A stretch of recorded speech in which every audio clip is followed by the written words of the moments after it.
Russia. The first Russian president after the collapse of the Soviet Union, Boris Yeltsin, won a second term in 1996 presidential elections despite having a popularity rating of 8%, thanks to the extensive assistance provided by a team of media and PR executives from the United States. According to the cover story of Time magazine, these were Stephen Moore, Joe Shoemate, Felix Brainin, George Gorton, and Richard Dresner, who worked in Russia 4 months and received $250,000 each, plus payment of all costs and an unlimited budget to conduct surveys and other activities. Campaign strategists for the former Republican governor of California, Pete Wilson, such as George Gorton, covertly made their way to the presidential hotel in Moscow, where, behind guards and locked doors, served as Yeltsin's secret campaign weapon to save Russia for the quote-unquote sake of democracy. Felix Brainin, a Soviet immigrant to the U.S. who is wealthy consultant to American business interests working in Russia, began assisting the Yeltsin campaign. After he asked about American advisors who could help, San Francisco lawyer Fred Lowell suggested Gorton and Joe Shoemate, an expert on political polling, and Richard Dresner, a political strategist who has helped not only Wilson, but President Clinton in his earlier campaigns for governor of Arkansas.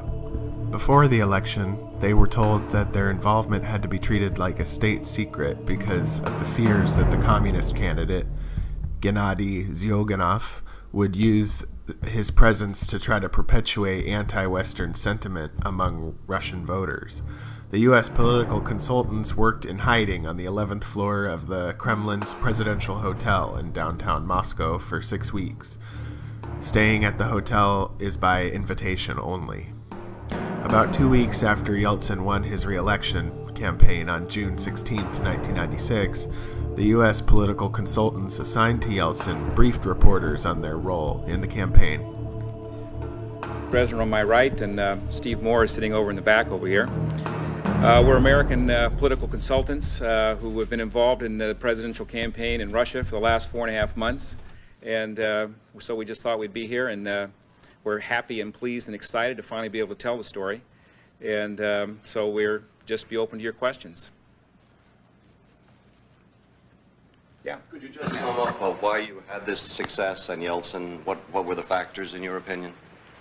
Yeah. Well, I think the factors were coming across with a clear message and repeating the message.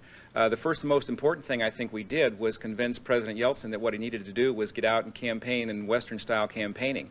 And by Western-style campaigning, we mean get out of Moscow, go out and be among the people and do what we unabashedly admit are photo ops. Whether they supported the communists or supported the Democrats, mainly they wanted stability. And so we asked the president to address that, and he did so.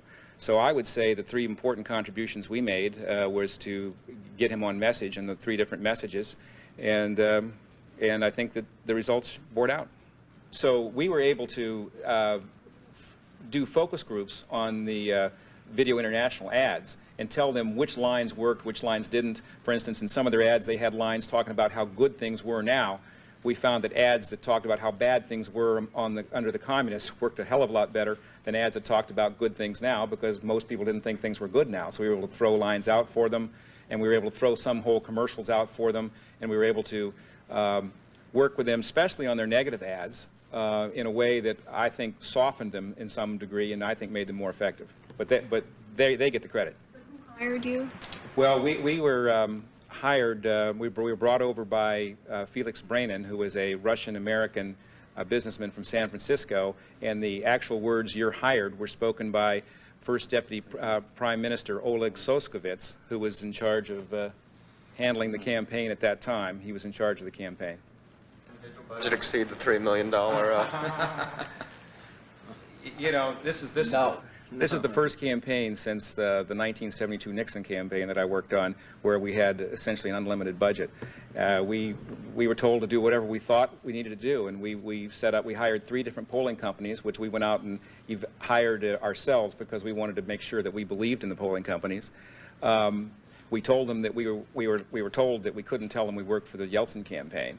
So we told them that we were American, we represented an American company that wanted to sell thin screen TVs in Russia, and it was a fiction that we kept up almost to the end, and the polling companies saw through it probably a month out. It just got to be too ridiculous. You mentioned that you have a pretty good expense account for doing all the projects and so forth.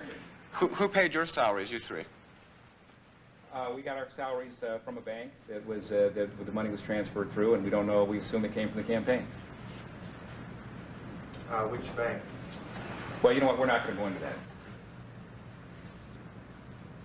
I'm a bit confused. I want to get one thing straight in my mind. You aren't quite sure who exactly approved and hired you for this whole thing, and you don't know who actually paid you? We know who hired us. It was Oleg Soskovitz. Who was head of the campaign, and also first deputy prime minister. And we know what bank gave us the money. Can we tell you for sure who gave the bank the money and where it came from? No. What was your collective fee for this period of time? You know, we've decided not to say that too. Sorry. How do you see the role that you played there? I mean, the Time, I think, headline was that you saved Yeltsin. I mean, how significant do you think your role was? Well, I think our role was probably more significant in this campaign than any campaign I've been involved in. And I've been involved in campaigns for 25 years. And it's hard to assess in any given time. But in any given campaign, you know, who provided what and what have you. But I would say more significant than any campaign I've been involved in. Well, I don't know what other campaigns you've been involved in, so I can't judge. I mean, the way I'd put it is, I think we played a significant role. You had, and I wouldn't say I wouldn't want to come to the conclusion that we played the most significant role, the least, or the most role I've ever played in a campaign necessarily. But I'd point out to you that Time magazine, independently over a 4-week span, came to a conclusion that gave us a pretty substantial impact on the campaign, as did ABC. And even the Washington Post, to whom we never talked, came to the conclusion on Sunday that it was one of the 3 or 4 reasons why Yeltsin won. So I would come to the conclusion that we played a very significant role. Washington Post wrote that your group was top secret. Was it true? Yeah, absolutely. Top secret. Well, first of all, it was so secret that they made it clear that they would be happier if we never left the hotel. They gave us rooms to sleep in on the same floor as our office, and they gave us 2 armed guards and a former KGB driver to take us around. The general thought was, or what they expressed to us, was 2. One, the first thought was that that this would be playing into the communist hands, and they would be able to say that Yeltsin was a tool of the Americans. And the second one was that there's so much intrigue in this campaign that we need to separate you from that and keep you up and above and out of it. What's your personal attitude to that problem? I mean, from the point of view maybe of morality or social responsibility. The campaign, the Yeltsin campaign, lied to their voters about your presence there.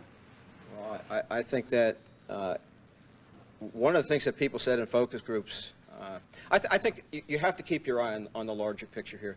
The real issue here was whether Russia would turn towards democracy or turn back towards a totalitarian system, and I want to separate the economic from the political. I think they did a lot of things that, if you go back in American history, you'd see were done in places like Chicago and so on. But given what was at stake, those are really minor details. And to me, I'm very proud that I had something to do with helping democracy take root in Russia. The attack on the integrity of our elections, the security of our country. The integrity of our democracy is at stake. When you meet with any Russians, you're meeting with Russian intelligence, and therefore President Putin. Into Russian collusion. Sort of collusion with suspected Russian operatives. About potential collusion, meddling, and perhaps was there collusion? A lot of questions about his relationships with Russia. President Yeltsin got about the vote he was predicted to get in the polls, and Mr. Zyuganov got more than he was predicted to get in the polls. But polling is inexact, and I think that the main thing is that there seems to have been a heavy majority of people who voted for the democratic process and for the path of reform, and that's good news. But I can tell you as a fact, as someone who was sent to Russia to get involved in their elections, all the major opposition parties in Russia were concerned about my work there and said I had to stop meddling in their elections. That irony is not lost on me. Reports, one could see that what you were writing was that today's meeting with President Bill Clinton was going to be a disaster. Так вот, не первый раз я вам говорю, что вы провалились. Well, now for the first time I can tell you that you're a disaster.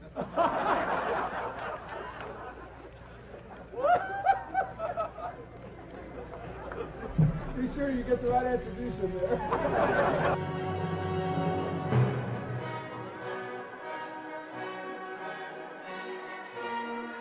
Anderson, talking about transparency, I just posted an article at the American Spectator.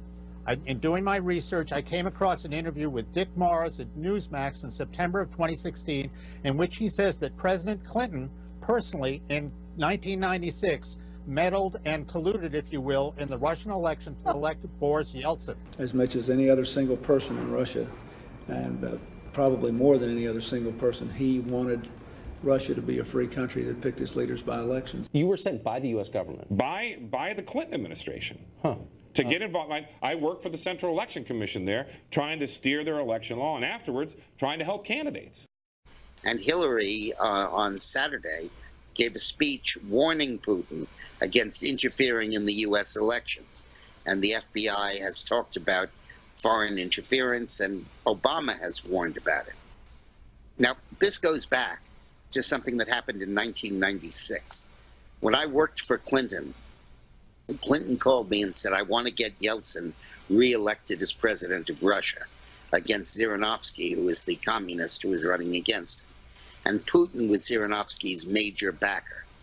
And it became public that Clinton would meet with me every week. We would review the polling that was being done for Yeltsin, that was being done by a colleague of mine who was sending it to me every week.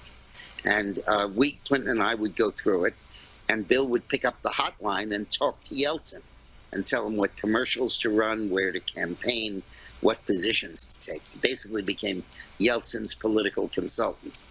And I think that Putin resented that, hated it, felt that it was an inappropriate intervention by Bill Clinton. Around the same time, the Clinton administration secured a $10.2 billion International Monetary Fund loan to Russia as it was drowning in the economic and social disaster in the aftermath of the breakup of the USSR. This was done in order to keep the national economy and pro-Western government afloat. The loan funds were fraudulently misused by Yeltsin's inner circle, and the IMF knowingly turned a blind eye to this. Although the aggressive pro-Yeltsin campaign boosted his approval rating from an initial 6% to 35% in the polls during the first round of elections, and later made him win the second round against the communist candidate Gennady Zyuganov with 54% of the vote to 40%. There were widespread speculations about the rigged nature of the official results, but Yeltsin was reelected. On August 9th, 1999, Vladimir Putin was appointed to one of 3 first deputy prime minister positions, and later on that same day was appointed acting prime minister of the government of the Russian Federation by President Yeltsin. Yeltsin also announced that he wanted to see Putin as his successor. Later on the same day, Putin agreed to run for the presidency. A few days later, Putin was officially appointed by the Duma as prime minister, the 5th prime minister in an 18-month time span. On the 31st of December 1999, Yeltsin unexpectedly resigned, and according to the Constitution of Russia, Putin became acting president of the Russian Federation. The first presidential decree that Putin signed ensured that corruption charges against the outgoing president and his relatives would not be pursued. In a sense, the U.S. is responsible for the rise of Vladimir Putin in Russia by tipping the scales in favor of their preferred candidate in 1996, Yeltsin, who in turn appointed Putin as prime minister in 1999, and then quickly resigned. In more recent years, since the 2016 U.S. presidential elections, many corporate media outlets in the U.S. have accused Russia of either hacking our election, meddling in our elections, or collusion in a vast conspiracy to elect Donald Trump. The Russian government and Vladimir Putin deny any election interference. Других стран, тем более Соединенных Штатов. Но мы будем работать с любым президентом, за которого проголосует американский народ. Хотя я не думаю, кстати говоря, что вот они всех учат, как надо жить, и демократии учат. А что, вы считаете, что там демократические выборы президента, что ли? Это правда. Посмотрите, там дважды в истории США избирали президентом человека, за которым большинством голосов выборщиков, а за этими выборщиками стояло меньшее количество избирателей. Это что, демократия, что ли? Значит, когда мы дискутируем иногда с коллегами, мы никого ни в чем не обвиняем, мы дискутируем. Нам говорят: не лезьте, это не ваше дело, мы так привыкли. Так и хочется сказать: ну да, не лезьте к нам. Чего вы лезете-то? Разберитесь у себя сначала. Но повторяю, действительно, это не наше дело. Хотя, по-моему, там даже прокурору отгоняют от участков международных наблюдателей в ходе избирательных кампаний. Американские прокуроры пугают их, что в тюрьму посадят. Вот. Но это их проблемы. Они так привыкли, им нравится.